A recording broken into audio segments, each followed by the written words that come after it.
નમસ્કાર મિત્રો, સ્વાગત છે તમારું મારી યુટ્યુબ ચેનલની અંદર. મિત્રો, જો તમારું બાળક જૂન 2024 ની અંદર 6 વર્ષ પૂર્ણ કરે છે તો તમારા બાળકને આરટી અંતર્ગત એટલે કે રાઇટ ટુ એજ્યુકેશન અંતર્ગત ખાનગી સ્કૂલની અંદર વિનામૂલ્યે પ્રવેશ આપવામાં આવે છે. તો આજના વિડીયોની અંદર આપણે વાત કરીશું કે કઈ રીતના તમે આરટી એડમિશન માટે તમે ઓનલાઈન ફોર્મ એપ્લિકેશન આપી શકો છો. એ પહેલા જો તમે મારી યુટ્યુબ ચેનલને હજુ સુધી સબસ્ક્રાઇબ ન કરી હોય તો નીચે બેલ આઇકન બટનને ઓલ પ્રેસ કરી ચેનલને સબસ્ક્રાઇબ કરી લો. તો ચાલો મિત્રો વિડીયોની શરૂઆત કરીએ. તો મિત્રો તમારે કોઈ પણ એક વેબ બ્રાઉઝર ઓપન કરી લેવાનું છે અને મિત્રો તમારે આરટી ગુજરાત છે અને ગૂગલની અંદર સર્ચ કરી લેવાનું રહેશે. સર્ચ કરશો એટલે મિત્રો અહીંયા આરટી ઓઆરપી ગુજરાત.com છે એ વેબસાઇટને છે મિત્રો તમારે ઓપન કરી લેવાની રહેશે. ઓપન કરશો એટલે મિત્રો રાઇટ ટુ એજ્યુકેશન અંતર્ગત ઓનલાઈન ફોર્મ ભરવા માટે તમને અહીંયા 4 લિંક આપવામાં આવેલી છે. એમાંથી તમે કોઈ પણ એક લિંકને સિલેક્ટ કરી શકો છો. ક્લિક કરશો એટલે મિત્રો તમને ઓફિશિયલી જે એપ્લિકેશન છે એનું ફોર્મ છે મિત્રો એ ઓપન થઈ જશે. અહીંયા મિત્રો આપણે નવી એપ્લિકેશન આપવાની છે એટલે નવી એપ્લિકેશન ઉપર આપણે ક્લિક આપીશું. અહીંયા મિત્રો ફોર્મ ઓપન થઈ જાય છે. અહીંયા સૌથી પહેલા મિત્રો અહીંયા બાળકનું નામ લખવાનું રહેશે. આધાર કાર્ડ પ્રમાણે તમારા બાળકનું નામ મિત્રો અહીંયા લખવાનું રહેશે. અહીંયા મિત્રો પિતા અથવા વાલીનું નામ લખવાનું રહેશે. ત્યારબાદ મિત્રો અહીંયા બાળકની અટક છે તમારે લખવાની રહે છે. અહીંયા મિત્રો જો બાળકનું આધાર કાર્ડ કઢાયેલું છે તો મિત્રો તમારે આધાર કાર્ડ છે તમારે નંબર લખવાનો રહેશે. મિત્રો અહીંયા બાળકની જન્મ તારીખ લખવાની રહેશે. તમારા બાળકની જન્મ તારીખ છે મિત્રો 31/5/2024 અંતર્ગત મિત્રો એટલે કે 1 જૂન સુધી મિત્રો 6 વર્ષ પૂર્ણ થવી હોવી જરૂરી છે. અહીંયા મિત્રો એક પણ દિવસ 6 વર્ષની અંદર ઓછા પડતા હશે તો પણ મિત્રો તમારું ફોર્મ છે એ મિત્રો સ્વીકારવામાં આવશે. ત્યારબાદ મિત્રો અહીંયા બાળકની લિંગ છે, બોય છે, ગર્લ છે કે અધર છે મિત્રો એ આપણે અહીંયાથી સિલેક્ટ કરવાનું રહેશે. ત્યારબાદ અહીંયા આ ફોર્મ છે મિત્રો માતા પિતા ભરે છે કે વાલી અહીંયા તમારે સિલેક્ટ કરવાનું રહેશે. જો માતા પિતા મિત્રો નથી એટલે કે બાળક અનાથ છે તો અહીંયા મિત્રો એને વાલી સિલેક્ટ કરવાનું રહેશે. પરંતુ એના માતા પિતા હયાત છે તો અહીંયા મિત્રો માતા પિતા સિલેક્ટ કરવાનું રહેશે. મિત્રો અહીંયા પ્રથમ નામ માતાની માહિતી આપણે ભરવાની થાય છે. મિડલ નામ લખવાનું થાય છે, માતાની પાછળ જે નામ લાગે છે તે. અહીંયા મિત્રો માતાની અટક લખવાની રહે છે. ત્યારબાદ માતાનું આધાર કાર્ડ નંબર લખવાનું રહેશે. માતાની અહીંયા મિત્રો શૈક્ષણિક લાયકાત છે અહીંયાથી મિત્રો સિલેક્ટ કરવાની રહેશે. માતાનો વ્યવસાય અહીંયા મિત્રો શીખવાડ કરવાનું રહેશે. ગવર્મેન્ટ સર્વિસ છે, પ્રાઇવેટ છે, બિઝનેસ કરે છે, લેબર વર્ક કરે છે કે અનએમ્પ્લોયડ છે, જે હોય તે સિલેક્ટ કરવાનું રહેશે. ત્યારબાદ મિત્રો અહીંયા નીચે આવીશું. અહીંયા મિત્રો પિતાની પ્રથમ નામ લખવાનું રહેશે. ત્યારબાદ મિડલ નામ એટલે કે પિતાના પપ્પાનું નામ અહીંયા લખવાનું રહેશે. અટક લખવાની રહેશે. પિતાનું આધાર કાર્ડ અહીંયા નાખવાનું રહેશે. ત્યારબાદ મિત્રો પિતાની શૈક્ષણિક લાયકાત અહીંયાથી સિલેક્ટ કરવાની રહેશે. ધોરણ 10 પાસ છે, 12 પાસ છે, પોસ્ટ ગ્રેજ્યુએશન છે કે ગ્રેજ્યુએશન. અહીંયા એવી રીતના મિત્રો પિતાનો વ્યવસાય સ્વીકાર કરવાનો છે, ગવર્મેન્ટ સર્વિસ કરે છે, પ્રાઇવેટ સર્વિસ છે, બિઝનેસ છે, લેબર વર્ક કરે છે કે અનએમ્પ્લોય છે તે જે હોય તે મિત્રો સિલેક્ટ કરવાનું રહેશે. અહીંયા મિત્રો ત્યારબાદ બેંકની માહિતી સિલેક્ટ કરવાની છે. અહીંયા મિત્રો બાળકનું પોતાનું ખાતું છે તો ચાઇલ્ડ સિલેક્ટ કરવાનું રહેશે. પેરેન્ટ્સ એટલે કે માતા પિતાનું અહીંયા મિત્રો ખાતું છે તો એમનો અહીંયા સિલેક્ટ કરવાનું રહેશે. અથવા જોઈન્ટ એકાઉન્ટ છે મિત્રો તો અહીંયા બંનેનો જોઈન્ટ એકાઉન્ટ એટલે કે બોથ સિલેક્ટ કરવાનું રહેશે. અહીંયા મિત્રો તમે જે બેંક એકાઉન્ટની વિગત આપવા માંગો છો એ તમારે સિલેક્ટ કરવાની રહેશે. અહીંયા બેંક એકાઉન્ટ નંબર લખવાનો રહેશે. વાલીના બેંકનો આઈએફસી કોડ લખવાનો રહેશે. બેંકનું નામ અહીંયા મિત્રો લખવાનું રહેશે. ત્યારબાદ મિત્રો વાલીના બેંકના બ્રાન્ચનું નામ અહીંયા તમારે લખવાનું થાય છે. અને ત્યારબાદ મિત્રો વાલીના બેંક એકાઉન્ટ હોલ્ડરનું નામ, એકાઉન્ટ સાથે જોડાયેલ આધાર આઈડી, તેમજ અહીંયા મિત્રો સંપર્કની માહિતીમાં મોબાઈલ નંબર આપવાનો રહેશે. મોબાઈલ નંબર છે મિત્રો અહીંયા કન્ફર્મ આપવાનો રહેશે. અને ત્યારબાદ અહીંયા મિત્રો વાલીનું ઈમેલ આઈડી છે મિત્રો એ લખવાનું રહેશે. અહીંયા મિત્રો જે રેડ કેપ્ચા આપેલા છે તે વિગત તમારે કમ્પલસરી ભરવાની થાય છે. એ બાદ મિત્રો અહીંયા નેક્સ્ટ સ્ટેપ ઉપર તમારે ક્લિક આપવાનું રહેશે. હવે મિત્રો અહીંયા તમારું ફોર્મ એ કમ્પ્લીટ થઈ ગયું છે. બી ઓપન થશે. અહીંયા મિત્રો ધોરણ 1 ની અંદર પ્રવેશ મળે છે એટલે એક અહીંયા રહેશે. અહીંયા મિત્રો તમારી ભાષા છે એ સિલેક્ટ કરવાની છે એટલે કે તમારું બાળક કયા ભાષાની અંદર ભણવા માંગે છે, ગુજરાતી માધ્યમમાં કે ઇંગ્લિશ મીડિયમમાં, તો અહીંયાથી મિત્રો સિલેક્ટ કરવાનું રહેશે. તમે બીજી કોઈ પણ ભાષાની અંદર તમારા બાળકને અભ્યાસ કરવા માંગતા હોય તો મિત્રો તમારી ભાષા અહીંયાથી સિલેક્ટ કરી લેવાની રહેશે. ત્યારબાદ મિત્રો અહીંયા બાળકને અગ્રતાના આધારે મિત્રો મેરિટના આધારે સ્થાન આપવામાં આવશે. તો સૌથી પહેલા છે મિત્રો જો બાળક અનાથ હોય તો ઓર્ફેન ચાઇલ્ડ છે સિલેક્ટ કરવાનું રહેશે. સેકન્ડ નંબરમાં છે મિત્રો જરૂરિયાત અથવા સંભાળવાળું રક્ષણમાં બાળક છે તો સેકન્ડ નંબર સિલેક્ટ કરવાનું રહેશે. ત્રીજા નંબરની અંદર બાળ સંભાળ સંસ્થા સાથે જોડાયેલા હોય બાળક તો મિત્રો ત્રીજા નંબરનું સિલેક્ટ કરવાનું રહેશે. ચોથા નંબરની મિત્રો વાત કરીએ જો બાળકના પિતા છે મિત્રો લેબર કામ કરે છે અથવા સ્થળાંતર કરે છે તો સિલેક્ટ કરવાનું રહેશે. પાંચમા નંબરે છે મિત્રો બાળક મેન્ટલી ચેલેન્જર છે એટલે કે મિત્રો ડિસેબિલિટી ધરાવે છે તો મિત્રો એ અહીંયાથી સિલેક્ટ કરવાનું છે, એટલે કે બાળક દિવ્યાંગ છે તો એ સિલેક્ટ કરવાનું રહેશે. ત્યારબાદ છે મિત્રો બાળક છે એ શોધમાં એઆરટી ઉપચાર સારવાર હેઠળ છે તો મિત્રો અહીંયા એ સિલેક્ટ કરવાનું રહેશે. ત્યારબાદ મિત્રો ચિલ્ડ્રન ઓફ મેટી સોલ્જર એટલે કે શહીદ સૈનિકનો બાળક છે તો મિત્રો અહીંયા સિલેક્ટ કરવાનું રહેશે. સિંગલ ગર્લ ચાઇલ્ડ એટલે કે તમારે સંતાનમાં એકમાત્ર દીકરી છે તો મિત્રો સિંગલ ગર્લ ચાઇલ્ડ સિલેક્ટ કરવાનું રહેશે. ત્યારબાદ મિત્રો રાજ્ય સરકારની સત્તા હેઠળની જે રાજ્ય સરકારની આંગણવાડીઓ છે એની અંદર તમારા બાળકે 2 વર્ષ અભ્યાસ કરેલો છે અને પછી તમે ફોર્મ ભરવા માંગો છો તો તે સિલેક્ટ કરવાનું રહેશે. તમારો પરિવાર બીપીએલ કાર્ડની અંદર આવે છે તો બીપીએલ સિલેક્ટ કરવાનું રહેશે. તમે માત્ર એસસી અને એસટી કેટેગરીના ઉમેદવાર છો અને એ અગ્રતામાં ફોર્મ ભરવા માંગો છો. તમારી આવક ગ્રામ્ય કક્ષાએ 1,20,000 અને શહેરી કક્ષાએ 1.5 લાખથી ઓછી છે તો એ સિલેક્ટ કરવાનું રહેશે. એવી જ રીતના મિત્રો એસસી બીસી અને ઓબીસી કેટેગરીના સિલેક્ટ કરવાનું રહેશે. એવી જ રીતના મિત્રો જનરલ કેટેગરી વાળાએ જનરલ કેટેગરીમાં સિલેક્ટ કરવાનું રહેશે. તો અહીંયા મિત્રો જેટલી પણ કેટેગરી આપેલી છે એની અંદર તમે કઈ કેટેગરીમાં તમારા બાળકનું ફોર્મ ભરવા માંગો છો એ મિત્રો સિલેક્ટ કરવાનું રહેશે. અહીંયા મિત્રો તમે જે કેટેગરીની અંદર સિલેક્ટ કરશો તો મિત્રો અહીંયા નીચે તમને ફોર્મ ઓપન થઈ જશે અને મિત્રો એની અંદર તમારે સિલેક્ટ કરીને લખવાનું રહેશે. તો અહીંયા માનો કે મિત્રો આપણે એસસી કેટેગરી સિલેક્ટ કરેલી છે તો અહીંયા મિત્રો એસસી અને એસટી બે ઓપન થઈ જશે. એસસી બીસી સિલેક્ટ કરશો તો મિત્રો વિચરતી અને વિમુક્તિ જાતિના છે તો યસ સિલેક્ટ કરવાનું છે, નથી તો નો સિલેક્ટ કરવાનું છે.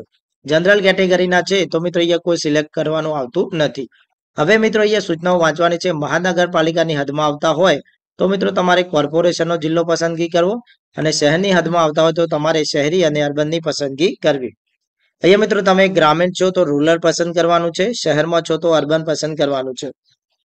અહીંયા તમારો જિલ્લો પસંદ કરવાનો છે કે તમે કયા જિલ્લાની અંદરથી મિત્રો બિલોંગ કરો છો તમારા બાળકને. તો અહીંયા મિત્રો આપણે જિલ્લો પસંદ કરી લઈશું. ત્યારબાદ મિત્રો આવકના દાખલા પ્રમાણે અહીંયા તમારી આવક લખવાની છે. અહીંયા મિત્રો આપણે આગળ વાત કરી કે બાળક અનાથ હોય, ચાઇલ્ડ કેર હોય, શહીદનું બાળક હોય, પ્રોટેક્ટેડ બાળક હોય કે ડિસેબિલિટી એટલે કે દિવ્યાંગતા બાળક છે તો મિત્રો એમને કોઈ પણ આવક મર્યાદા ધ્યાનમાં લેવામાં આવતી નથી. તમારા દીકરીમાં એકમાત્ર સંતાન છે છતાં પણ તમારી કોઈ પણ આવક ધ્યાનમાં લેવામાં આવતી નથી. પરંતુ તમે માત્ર એસસી, એસટી, ઓબીસી અને મિત્રો જનરલ કેટેગરીના ઉમેદવાર છો અને તમારી કોઈ અગ્રતા લાગુ પડતી નથી તો તમારી અહીંયા આવક ધ્યાનમાં લેવામાં આવશે. તો અહીંયા મિત્રો તમારી આવક છે લખવાની રહેશે. આવકના દાખલાની તારીખ છે મિત્રો અહીંયા લખવાની થાય છે. ત્યારબાદ મિત્રો શું આપ પાન કાર્ડ ધરાવો છો તો મિત્રો યસ સિલેક્ટ કરવાનું રહેશે. જો મિત્રો તમે પાન કાર્ડ નથી ધરાવતા તો મિત્રો અહીંયા નો સિલેક્ટ કરવાનું થાય છે. અહીંયા મિત્રો યસ સિલેક્ટ કરશો તો મિત્રો તમારે પાન નંબર લખવાનો રહેશે. નો સિલેક્ટ કરશો મિત્રો તો તમારે સેલ્ફ ડિક્લેરેશન ફોર્મ છે મિત્રો એ તમને ડેશબોર્ડ ઉપરથી મળી રહેશે. એ મિત્રો તમારે અપલોડ કરવાનું થાય છે. ત્યારબાદ મિત્રો અહીંયા એડ્રેસ ઇન્ફોર્મેશન આપવાની થાય છે. તમે ક્યાં વસવાટ કરો છો, ઘર નંબર લખવાનો રહેશે, તમારા શેરીનું નામ લખવાનું રહેશે, તમારા વિસ્તારનું નામ. અહીંયા કોઈ પણ એક ઓળખ આપી શકો છો તમારા વિસ્તારની આજુબાજુ, તમારા એરિયાનો પિનકોડ, તમારો અહીંયાથી મિત્રો તાલુકો પસંદ કરવાનો રહેશે, કયા તાલુકામાં વસવાટ કરો છો. અહીંયાથી મિત્રો તમારું ગામ પસંદ કરવાનું રહેશે, તમે કયા ગામની અંદર વસવાટ કરો છો. અહીંયા મિત્રો તમારો વોર્ડ નંબર કયો લાગે છે અહીંયા મિત્રો તમારે સિલેક્ટ કરવાનો રહેશે. ત્યારબાદ અહીંયા નીચે આપવાનું રહેશે. ત્યારબાદ મિત્રો તમારો જે વિસ્તાર છે જ્યાં આવે છે ત્યાંથી મિત્રો અહીંયા તમારે લોકેશન છે એને લખી દેવાનું રહેશે. અહીંયા મિત્રો તમે નકશાને અહીંયાથી નાનો અને મોટો પણ કરી શકો છો. માનો કે તમારો અહીંયા જે વિસ્તાર છે તો મિત્રો અહીંયા તમારે અહીંયાથી આમ સિલેક્ટ કરી લેવાનું રહેશે. ત્યારબાદ એટલે કે લોકેશન ઉપર તમારે ક્લિક કરી લેવાનું રહેશે. એટલે મિત્રો તમારો જે વિસ્તાર છે એ તમારો અહીંયા મિત્રો અક્ષાંશ અને મિત્રો રેખાંશ છે મિત્રો અહીંયા આવી જશે. આટલું કર્યા બાદ મિત્રો તમારે નીચે નેક્સ્ટ સ્ટેપ ઉપર ક્લિક આપવાનું રહેશે.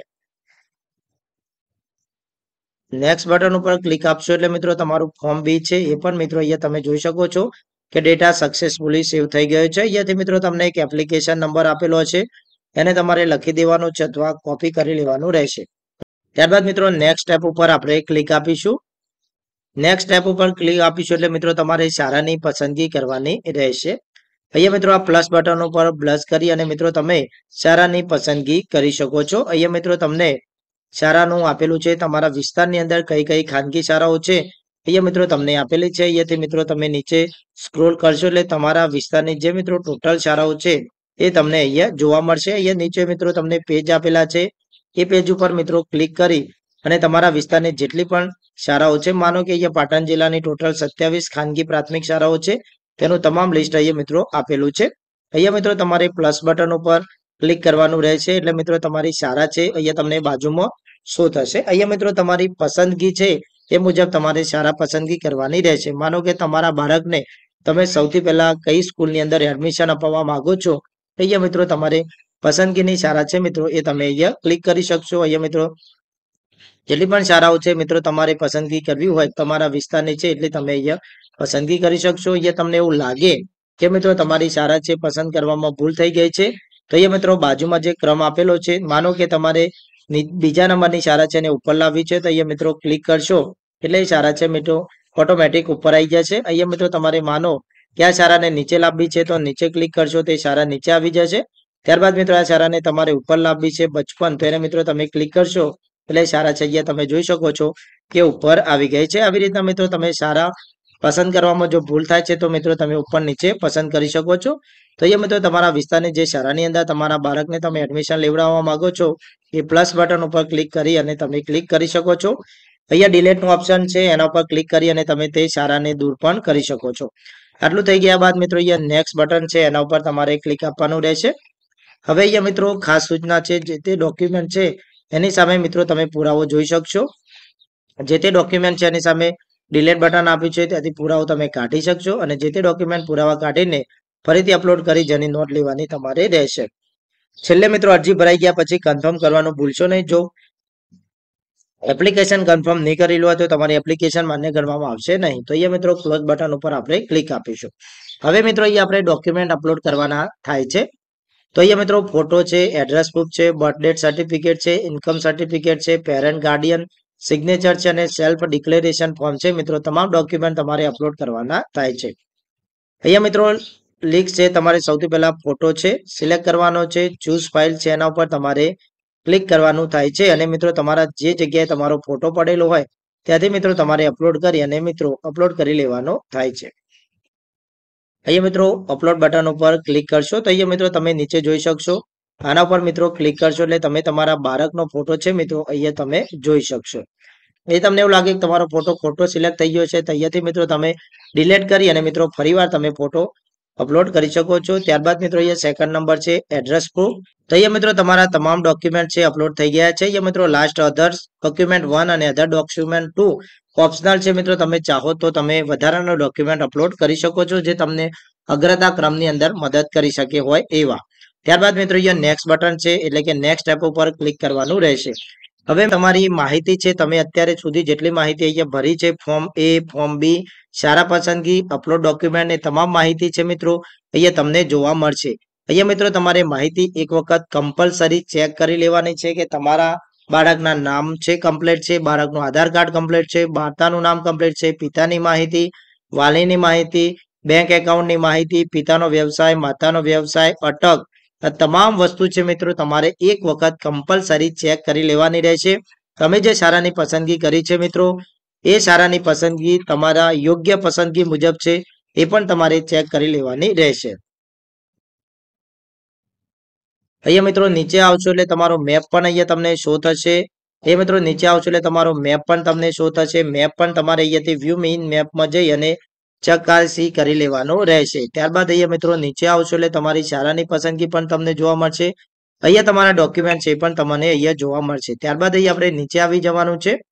અહીંયા મિત્રો એક બાંયધરી પત્રક આપેલી છે એને મિત્રો તમારે કમ્પ્લીટલી વાંચી લેવાનું છે અને ત્યારબાદ મિત્રો કન્ફર્મ એપ્લિકેશન છે એના પર ક્લિક કરવાનું છે. તમને પૂછે છે કે તમે માહિતી કમ્પલસરી કમ્પ્લીટ કરવા માંગો છો તો ઓકે બટન ઉપર ક્લિક આપવાની રહેશે. તો અહીંયા મિત્રો તમારી માહિતી છે કમ્પલસરી કન્ફર્મ થઈ ગઈ છે એટલે કે તમારા બાળકનું જે ફોર્મ છે એ કમ્પલસરી મિત્રો ભરાઈ ગયેલું છે. ત્યારબાદ મિત્રો અહીંયાથી તમારે આ જે માહિતી છે અહીંયાથી તમારી કોપી છે મિત્રો એ તમે અહીંયાથી કરી શકો છો.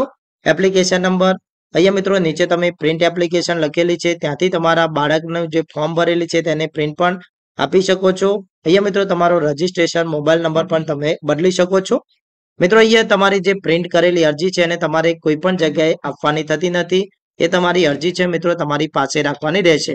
જ્યારે મિત્રો ઓનલાઈન અરજી કરવાની જે પ્રક્રિયા છે સ્ટોપ થઈ જશે ત્યારે મિત્રો તમારી અરજી છે ચકાસણીમાં જશે અને એ વખતે મિત્રો તમારી અરજીની અંદર કોઈ પણ પ્રકારની ભૂલ હશે તો તમારું રિજેક્શન આવશે અને મિત્રો તમારે ચેક કરી લેવાનું રહેશે. તો આઈ હોપ કે તમને આ વિડીયોની અંદર આપણે ખૂબ જ સરળ રીતે માહિતી આપી છે.